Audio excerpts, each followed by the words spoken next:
उधर जाए हम लोग। खाली गाड़ी में तो घर नहीं चलेगा ना, टिकट ही नहीं लेना। पैदल चले जाए क्या? হেঁটে যাবো। মর্নিং এভরিওয়ান, আজকে ছিল আমাদের দার্জিলিংয়ের সেকেন্ড ডে। ফার্স্ট ডে আমরা ছিলাম টি গার্ডেন একটা হোমস্টেতে, তো সেটার ভিডিও আমি আর একটা পার্টে দেখিয়েছি। তো নেক্সট আমি আজকে দেখাবো হচ্ছে কি আজকে আমরা কোথায় কোথায় গেছিলাম, কোথায় ছিলাম। আর ফার্স্ট যেটাই তোমরা ভিডিওতে দেখলে পাহাড়ের রাস্তায় এসে যে কীরকম আমরা একটা বিপদের মধ্যে পড়েছিলাম সেটাই তোমাদের সাথে শেয়ার করে নেবো। আর ওই রাস্তার মানে সত্যিতে আজকে ফিল হচ্ছিল যে আমরা অ্যাডভেঞ্চারেই এসেছি। যদি কখনো শহরের কোলাহল থেকে একটু পালাতে চাও তাহলে চলে এসো সিটংয়ের যোগীঘাটে, যেখানে নদী, পাহাড় আর ইতিহাস মিলেমিশে তৈরি হয়েছে এক শান্তির ঠিকানা। একটা রাস্তা আছে এতটাই সুন্দর যে প্রতিটা মোড়েই মনে হয় যেন পোস্টকার্ডের ভেতর ঢুকে গেছি। পাহাড়ের ঢালে কমলা বাগান, পাইন গাছের ফাঁক দিয়ে আসা রোদ আর দূরে নীলচে নদীর রেখা। এই রাস্তাটা তোমাকে নিয়ে যাবে সোজা যোগীঘাটে। এখানে এসে মনে হয় সময়টা একটু থেমে গেছে। নদীর কলকল শব্দ, ঠান্ডা হাওয়া আর চারপাশের সবুজে মনটা একেবারে হালকা হয়ে যায়। রিয়াং নদীর ওপর দাঁড়িয়ে আছে এই যোগীঘাট ব্রিজ।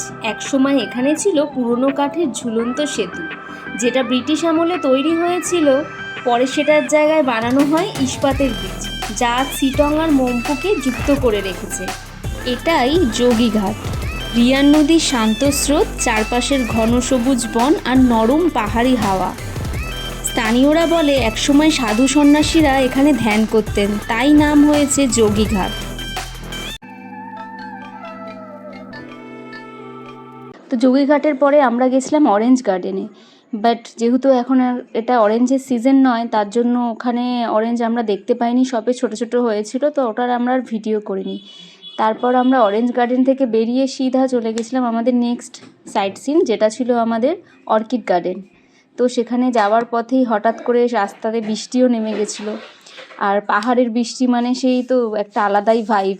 একবার বৃষ্টি হচ্ছে, একবার মেঘ, একবার রোদ, এইসবেই দেখতে পাচ্ছিলাম। আর সেই ভিউটাই একটা আলাদাই অনুভূতি। তো এরপর আমরা পৌঁছে গেছিলাম অর্কিড গার্ডেন, যেখানে ঢোকার আগে কিন্তু টিকিট কেটে নিতে হয়।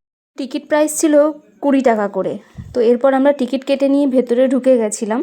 ভেতরে ঢোকার পরে দেখলাম অনেকটা জায়গা জুড়ে রয়েছে এই গার্ডেনটা। আর এই গার্ডেনের মধ্যে রয়েছে নানা রকমের ফুল।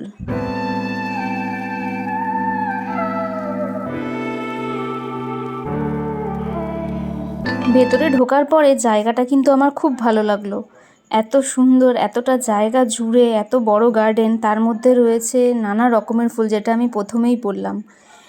ভেতরে গিয়ে তোমাদেরকে দেখাচ্ছি। আর এখন এই সিজনের জন্য সব ফুল ফোটেওনি, তাও মোটামুটি অনেক রকমেরই ফুল দেখেছিলাম আমরা। শুধু ফুল বললে ভুল হবে, ছিল অনেক রকমেরই গাছ, যেগুলোর অনেকগুলোর আমরা নামই জানি না। পাশে নামও লেখা ছিল।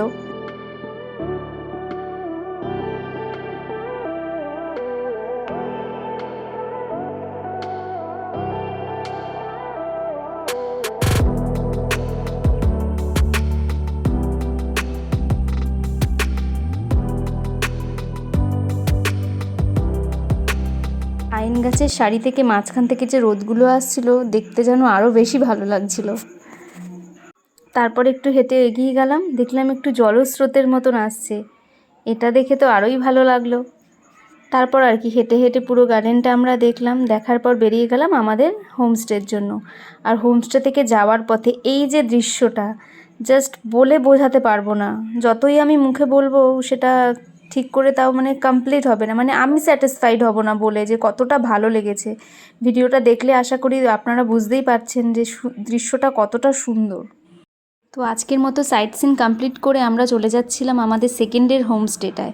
আর সেটা যাওয়ার সময়ও দেখুন কত সুন্দর জায়গাটা, মানে রাস্তাগুলোই এতটাই সুন্দর না, মানে নর্মালি কোথাও সাইট সিনে না গেলে এমনিও রাস্তা থেকে গেলেও যেন কত ভালো লাগে, জাস্ট আমি মানে বলে বোঝাতে পারবো না। এই রকম এত সুন্দর দৃশ্য দেখার পর আমার মাথাতে একটাই থট আসছিল, এই জন্যই সবাই হয়তো বলে পাহাড় সব মন খারাপ ভালো করে দেয়। কারণ এই পাহাড়েই একমাত্র সেই শান্তিটা আছে যেটা আর কোথাও নেই, আমার অন্তত মনে হয়। যেহেতু আমার পাহাড় বেশি ভালো লাগে, যত মন খারাপই থাকুক না কেন, যাই থাকুক, এখানে যেন একটা আলাদাই শান্তি, আলাদাই একটা পিস।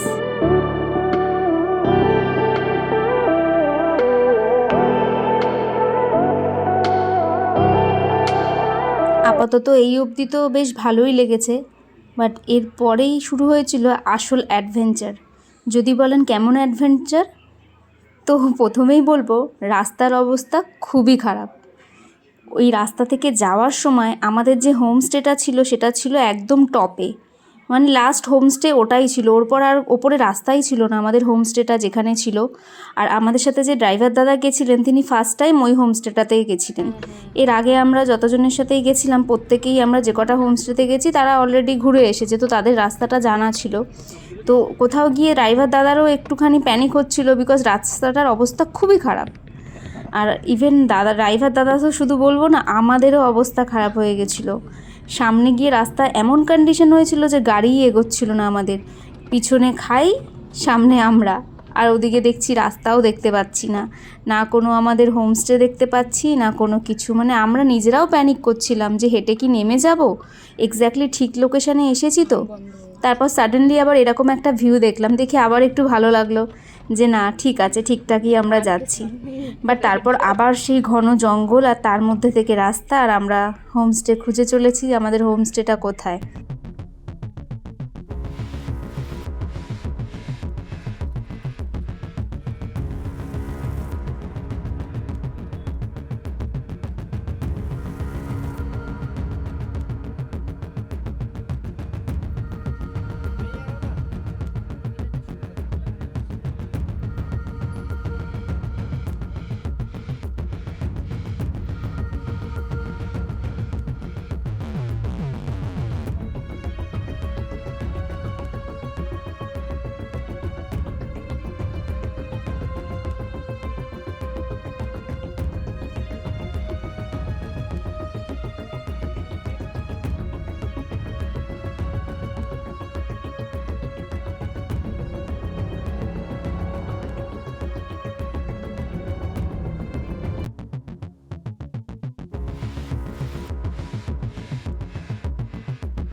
তো ওই যে দূরে দেখতে পাচ্ছেন দুজন হেঁটে আসছে, আমাদের ঠিক অতটা উঁচুতে উঠতে হতো গাড়িটা নিয়ে।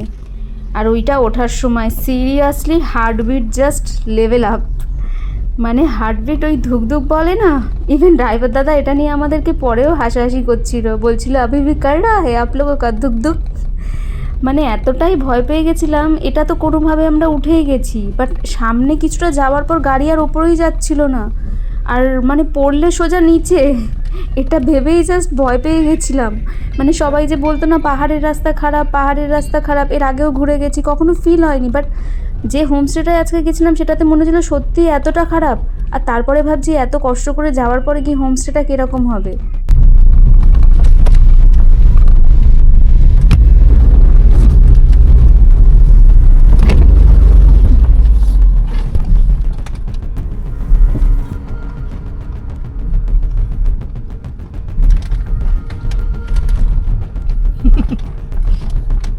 রাস্তা অনেক ভালো।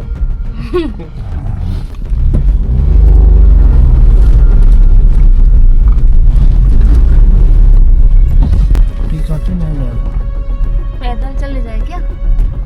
हेले जाओ।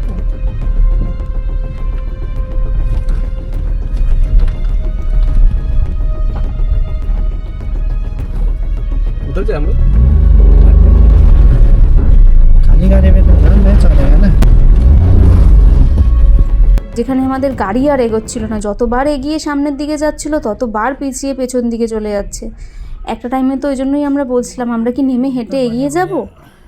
তার ওপরে ছিল না ফোনের কোনো নেটওয়ার্ক, আমরা হোমস্টের কারোর সাথে কন্ট্যাক্টও করতে পারছিলাম না যে আদৌ সামনে রাস্তা আছে নাকি ভুল রাস্তায় এসে গেছি, কিচ্ছু বুঝতে পারছিলাম না সেই মোমেন্টে গিয়ে।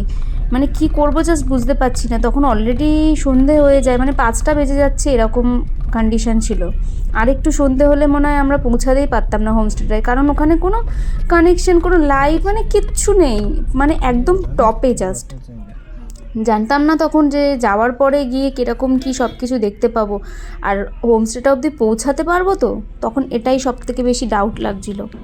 খালি অনেকক্ষণ কষ্ট করার পরে ড্রাইভার দাদা, আমাদেরকে নামতে হয়নি, ড্রাইভার দাদা গাড়ি চালিয়ে ওপরে নিয়ে গেছে। আর আমরা কিছুটা দূরে গিয়ে তারপরে পেয়েছি আমাদের হোমস্টেটা খুঁজে।